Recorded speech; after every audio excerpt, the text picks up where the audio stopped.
3, खोपरे से क्या निकाला जाता है? निकाला जाता है। निकाला जाता है। खोपरे से क्या निकाला जाता है? खोपरे से क्या निकाला जाता है? जवाब तेल। नंबर 4, नारियल के रेशों से क्या बनता है? जवाब रस्सी। सवाल, एक जुमले में जवाब लिखो। नंबर 1, नारियल का पानी खत्म होने पर अप्पा ने क्या किया? जवाब, नारियल का पानी खत्म होने पर अप्पा ने नारियल का दो टुकड़े कर दिए। नारियल का दरख्त देखने में कैसा लगता है?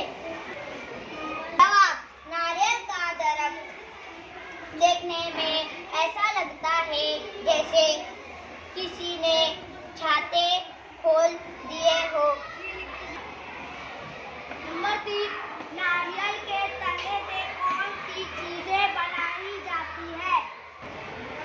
जवाब, नारियल के तने से माही भी कश्तियाँ बनाते हैं। सवाल नंबर 4, नारियल के पत्तों से कौन सी चीजें बनती है?